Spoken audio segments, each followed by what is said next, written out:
हिंदी की इस कक्षा में एक बार हम लोग फिर यहाँ उपस्थित हैं। आज हम सब हिंदी गद्य साहित्य के इतिहास से संबंधित कुछ महत्वपूर्ण तथ्यों पर चर्चा करेंगे। जैसा कि आपको मैंने पिछले वीडियो में बताया था कि कुल 8 भाषाओं में हम कह सकते हैं 8 बोलियों और 3 उपभाषाओं से मिल करके हिंदी भाषा का रूप बनाया गया था, जिसे कौरवी भाषा भी कहते थे।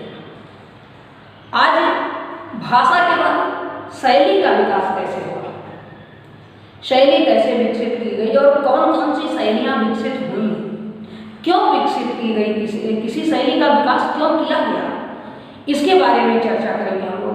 तो आज का हमारा विषय हिंदी गद्य विकास का संक्षिप्त इतिहास। एक बार हम लोग गद्य में शैली का विकास कैसे हुआ इसको पढ़ लें, फिर हम लोग शुद्ध हिंदी कैसे आई प्रकाश में इस पर चर्चा करेंगे, और फिर खड़ी बोली हिंदी गद्य का आरंभ कहाँ से हुआ, किसने किया और किस हद तक इसका विकास होता जा रहा है या पूर्व काल में कितना विकास हुआ खड़ी बोली गद्य का, इसकी चर्चा हम लोग करेंगे अगले वीडियो में। आज की चर्चा इसी पर करेंगे। ध्यान रखिएगा, हिंदी गद्य के विकास का संक्षिप्त इतिहास। इस बारे में आप जानते ही हैं कि सामान्य बोलचाल की भाषा जो हमारी है वही हिंदी गद्य का प्रथम स्वरूप कहलाता है। इसके तहत हम पढ़ेंगे गद्य के 3 रूप। गद्य के 3 रूप आप जानते हो, अगर 3 रूप हैं तो इसका मतलब प्रथम, मध्यम और उत्तम, ये 3 रूप होंगे हिंदी गद्य के जो हम प्रयोग करते हैं। सबसे पहले ध्यान दीजिए प्रथम रूप क्या है इसका, जो हमारी प्रतिदिन के क्रियाकलापों में प्रयुक्त होती है। प्रतिदिन प्रयुक्त होने वाली जो हिंदी की भाषा है ये प्रथम रूप है, ठीक है। प्रतिदिन प्रयुक्त होने वाली भाषा, ये हिंदी गद्य का जो आपका है प्रथम रूप है, ठीक है। इसके बाद दूसरे पर आते हैं। देखिए हम लोग विज्ञान पढ़ते हैं जिसमें क्या है कि कई भाषाओं के मेल के साथ हिंदी पढ़ाई जाती है। भूगोल हुआ, इतिहास हुआ, कुछ भी कहानी कथा का साहित्य जो हिंदी विषय का नहीं, उससे बाहर की चीज जब हम पढ़ते हैं तो आप जानते हो कि उसमें अलग अलग भाषाओं के शब्द का भी प्रयोग किया जाता है। तो हम कह सकते हैं कि जो अभिव्यक्ति के माध्यम से इतिहास, दर्शन आदि में सब प्रयुक्त होती है जो गद्य की भाषा, वह मध्यम भाषा। हिंदी गद्य का जो मध्यम स्वरूप है वो किसमें प्रयोग होता है, इतिहास में,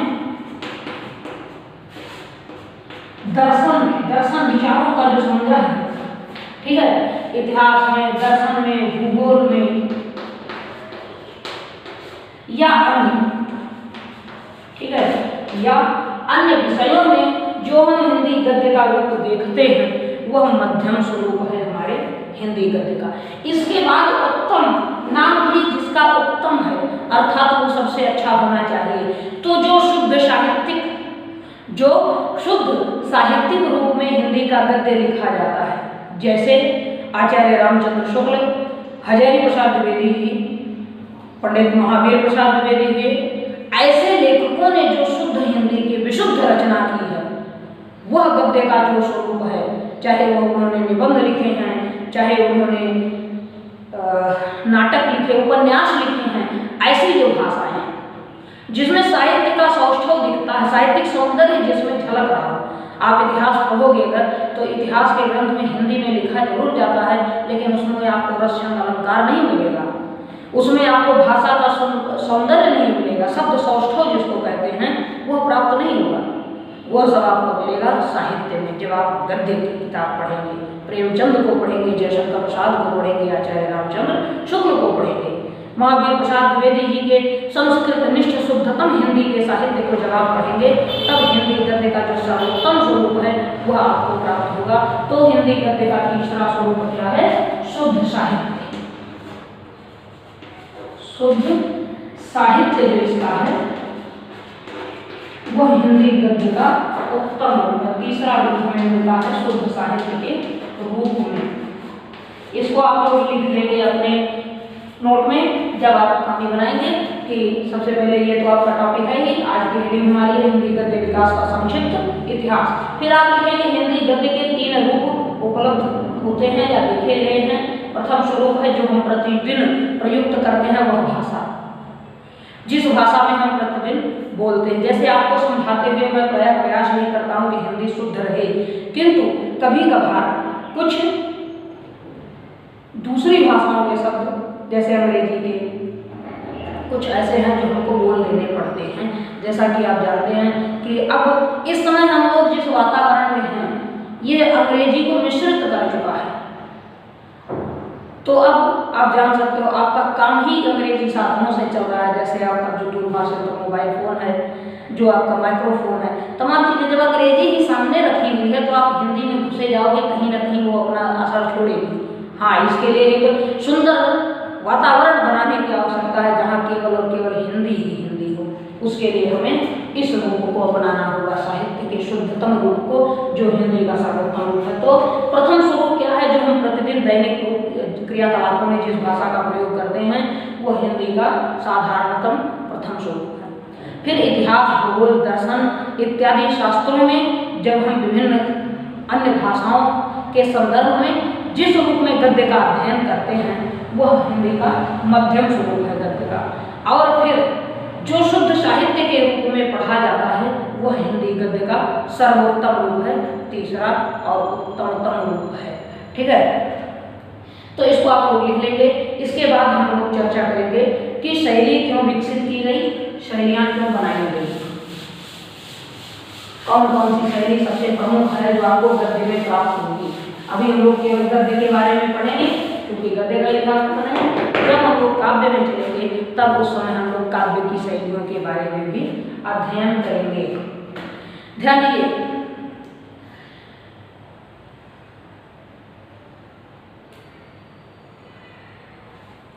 किसी भी लेखक को, चाहे वो काव्य क्षेत्र में हो या गद्य क्षेत्र में हो, उसको अपने विचार अपने तरीके से कहने पड़ते हैं।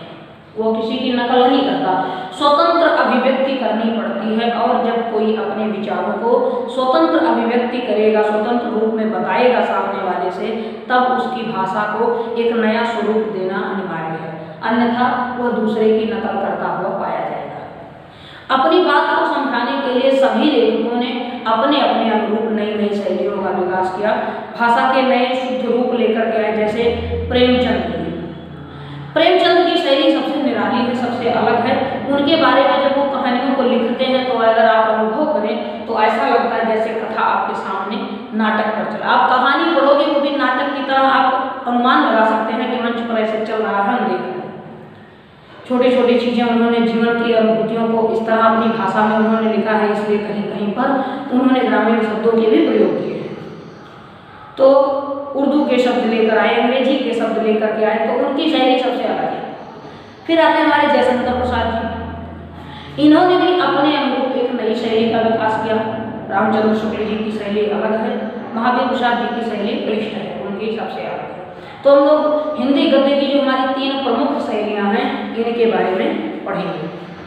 ध्यान दीजिए, भाषा रूपों के विकास की दृष्टि से शैलियों के 3 प्रकार हैं। ठीक है, वर्णनात्मक, विवेचनात्मक और भावात्मक शैली के 3 प्रकार लिख लीजिए आप। शैली के 3 प्रकार होते हैं। पहला वर्णनात्मक,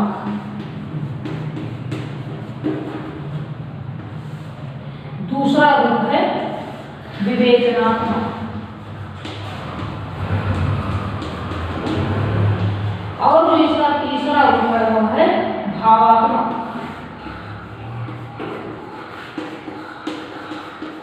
ठीक है, अब जानिए वर्णनात्मक क्या होता है, विवेचनात्मक क्या होता है और भावात्मक क्या होता है, इस पर हम लोग चर्चा करें। जैसे इतिहास, जीवनी के बारे में हम लिखेंगे, किसी यात्रा वृत्तांत को लिखेंगे, किसी से मिल करके जो बातें की गई हैं उसका वर्णन करेंगे, तो वह वर्णनात्मक शैली होती है। सबसे पहले शैली का जो वर्णनात्मक स्वरूप है आप लिख सकते हैं इतिहास में। ध्यान दीजिएगा, इतिहास में ये ई अक्षर बना हुआ है। ठीक है, ध्यान दीजिएगा। फिर जीवनी, यात्रा और भेंट वार्ता आदि में जिस शैली का प्रयोग करते हैं वर्णन करने के लिए, वह क्या है आपकी वर्णनात्मक शैली है। दूसरी शैली आती है विवेचनात्मक। विवेचना का मतलब होता है बहुत स्पष्ट व्याख्या करना।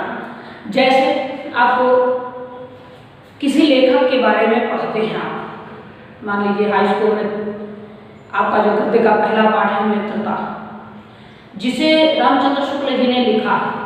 अब रामचंद्र शुक्ल ने जो लिखा है उसको जब हम पढ़ेंगे, उनकी जो शैली है उसको छोड़िए, अपनी शैली पाइए। जब आप उसको सीधे सीधे जो उन्होंने लिखा उसको पढ़ते जाएंगे, तब वो क्या होगी वर्णनात्मक। जैसा उन्होंने लिखा वैसा आपने वर्णन कर दिया, ठीक है। फिर जब आप उसको समझाएंगे, उनके एक एक शब्दों को तोड़ करके मरोड़ करके आगे बढ़ाएंगे, व्याख्या करेंगे, तब वो विवेचनात्मक। और जब अपने कार्यों से, अपने भावों से, अपने विचारों से उनके भावों को जोड़ने का प्रयास करेंगे तो भावात्मक। अब हम लोग बात करें विवेचनात्मक शैली कहाँ कहाँ प्रयोग की जाती है। ध्यान दीजिएगा, विज्ञान में, सौंदर्य शास्त्र में, आलोचना में, दर्शन में और विधि में। विधि का मतलब कानून होता है। ध्यान दीजिएगा, आलोचना मतलब जब किसी चीज के गुण और दोष दोनों देखे जाएंगे तो उसकी बहुत विस्तृत विवेचना की जाएगी, ठीक है। दर्शन शास्त्र फिलॉसफी जो आपकी है, कानून के बारे में जब कुछ लिखा जाएगा तो भी विवेचना की जाएगी, ठीक है। और इतिहास नहीं, विज्ञान, इतिहास तो आपका वर्णनात्मक है, ठीक है। विज्ञान जो आपका लिखा जाता है वह सदैव विवेचना की जाती है। आप कोई भी नियम किसी विज्ञान वैज्ञानिक का पढ़ते हैं, किसी का कोई भी रूल जो आप अपने केमिस्ट्री में, बायोलॉजी में या फिर फिजिक्स वगैरह में जो पढ़ते हैं वो विवेचनात्मक होता है। आप देखिए एक छोटा सा सूत्र होता है, उसकी विवेचना करते करते आप बहुत बड़ा सा एक डेरिवेशन पूरा का पूरा कर डालते हैं, वो आपका क्या होगा विवेचनात्मक शैली। इसके बाद आते हैं भावात्मक शैली में। तो जब विविध विषयों के अनुरूप गद्य में प्रवाह बनाया जाए, जैसे गद्य को पढ़ते समय क्या होता है, जब क्रोध पूर्वक कुछ लिखा गया हो तो उसको हम उग्र स्वर में पढ़ते हैं, चाहे वो कविता हो, गद्य हो या कुछ भी। जैसे संस्कृत में किसी को डांटना हो तो उसमें कहेंगे रे दुर्विनीत, डांट करके रे दुर्विनीत। अगर हिंदी में कहेंगे हे दुष्ट, ठीक है। अपने भाव हम बदलते हैं। और किसी को खुश करना हो तो हंसते हुए ठहाका लगाते हुए कहेंगे वाह अच्छा, मतलब कि शैली आपकी बदलती है। गद्य का प्रवाह यही है। दुख और शोक प्रकट करना हो तब बहुत धीरे से कहेंगे दुख हुआ इस बात को सुनकर, अपने स्वर बदल लेते हैं। तो जहाँ यही गद्य का प्रवाह है, कहीं उग्र, कहीं शांत, कहीं सरल और कहीं तीव्र हो जाता है। यह गद्य के जो प्रवाह को जो गति दी जाती है, जो स्पष्टता दिखाई जाती है अपने पढ़ने के ढंग से, बोलने के ढंग से, स्पष्टता वही कि कब हम हंसी की बातें कर रहे हैं, कब हम दुख की बातें कर रहे हैं। जब चित्रता अलंकार दिखाए जाते हैं, जैसे अलंकार दिखाने हैं तो भाषा के प्रवाह को स्पष्ट करना है। और प्रायः अलंकार आप जानते हो गद्य में कम मिलेंगे आपको, ना के बराबर होते हैं, काव्य में ही अधिक। जैसे अभी एक पंक्ति कहा जाए कि वीथिका में ब्रज में न बेलिन में, बेलिन में बनन में, बागन में बगरे बसंत है। आपको पता चला अलंकार स्पष्ट किया जा रहा है, अक्षर बार बार होता है, इसके बारे में हम लोग पढ़ेंगे। अलंकार है कई जना अलंकारिता दिखानी है। गद्य गीत लिखना हो, गद्य गीत गद्य की ही एक विधा होती है, एक तरीका। जैसे निबंध होता है ऐसे गद्य गीत भी होता है, इसके बारे में मैं आपको अगले अंक में बताऊंगा। गद्य गीत लिखे जाते हैं, नाटक लिखे जाते हैं। तो हम लिख सकते हैं ना नाटक, एक अंकी भी कर सकते हैं। जो एक अंक वाला नाटक होता है वो एक अंकी है, और जिसमें कई अंक हो जाए वो नाटक। नाटक और एक अंकी एक दूसरे के रूप है, बस नाटक एक अंक और एक अंकी में एक अंक होता है, एक ही बार में पूरी कहानी खत्म, मंचन करके, अभिनय करके, ठीक है, एक्टिंग के द्वारा। और नाटक में अलग अलग दृश्य होते हैं, एक बार ये, एक बार वो, इधर उधर है।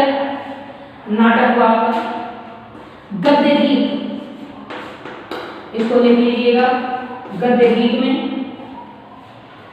और जहाँ कहीं भी भावात्मकता दिखाई जाएगी, जैसे आपके प्रकृति का चित्रण मान लीजिए किया जाता हो तो चित्रात्मकता जहाँ की जाए, कलात्मकता जहाँ होगी वहाँ भावात्मक शैली का प्रयोग किया जाता है।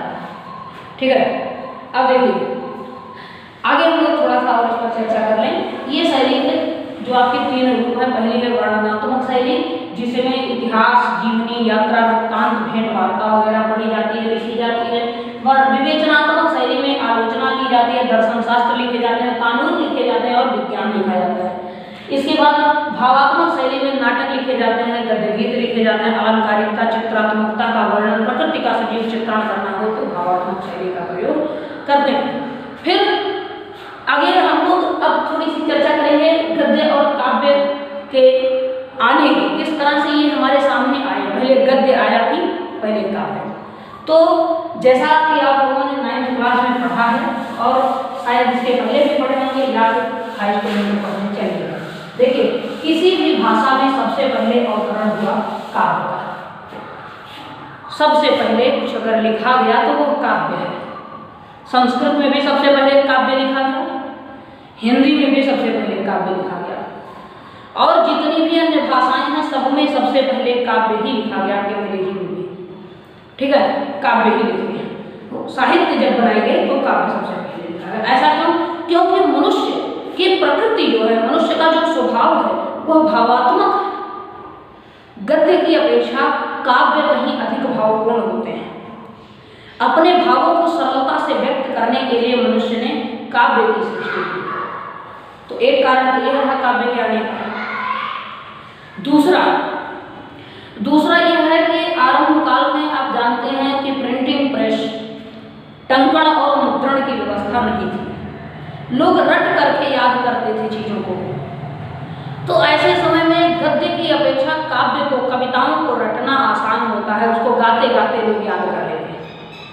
इसलिए काव्य को सबसे पहले लिखा गया। आप देखिए हमारे जितने भी पुराण लिखे गए हैं सब क्या हैं? काव्य रूप में ही लिखे गए। संस्कृत के सभी श्लोक गीतबद्ध ही हैं, संगीत में ही लिखे गए हैं।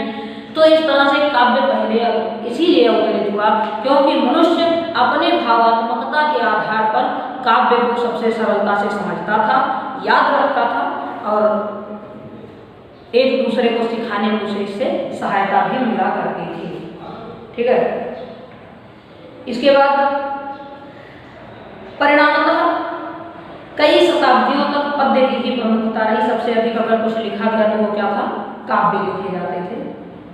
अगर ब्रज भाषा के कुछ छोटे बड़े प्रयासों को छोड़ दें, जैसे ब्रज में कुछ गद्य भी लिखे गए हैं वो पहले, लेकिन वो इधर उधर इक्का दुक्का ही मिलता है, कोई ऐसा ग्रंथ नहीं इकट्ठे या कोई विशेष रचना नहीं मिली है, तो मान लिया जाता कि हिंदी में केवल काव्य ही पहले आया, गद्य नहीं आया था।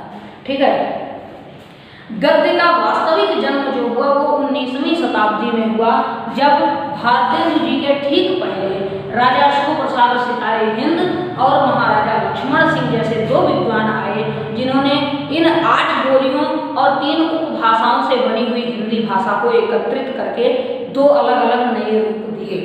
जैसे राजा लक्ष्मण सिंह हिंदी का सबसे शुद्ध रूप बना रहे थे जो संस्कृत निष्ठ था, और राजा शिव प्रसाद सितारे हिंद जी जो थे वह हिंदी का उर्दू फारसी मिश्रित रूप बना रहे थे। तो हिंदी गद्य को आरंभ करने वाले 2 सबसे पहले जो विद्वान हैं वो यही दोनों हैं।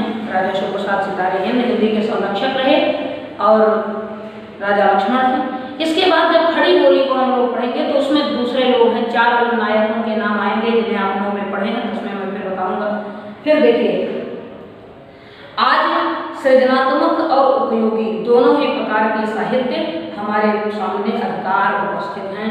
गद्य की अधिकांशतः विधाएं आ चुकी हैं, निबंध, आलोचना, गद्य गीत, इसके बाद उपन्यास, कहानी, कथा साहित्य, नाटक, भेंट वार्ता, एकांकी, पत्र, डायरी, तमाम चीजें लिखी गई, इतनी आ गई। चूंकि आज का समय क्या है, आज महाकाव्यों का युग नहीं है।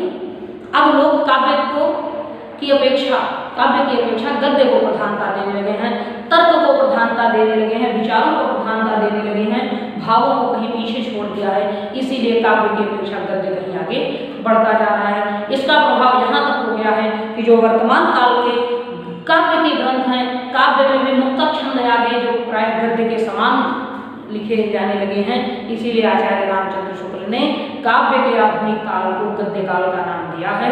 इस विषय में हम लोग आगे चर्चा करेंगे। आज केवल इतना ही। सबसे पहले हम लोग गद्य साहित्य के संक्षिप्त इतिहास में सबसे पहला काम क्या करेंगे, भाषा के जो गद्य के जो 3 प्रमुख रूप हैं इनको लिख लेंगे।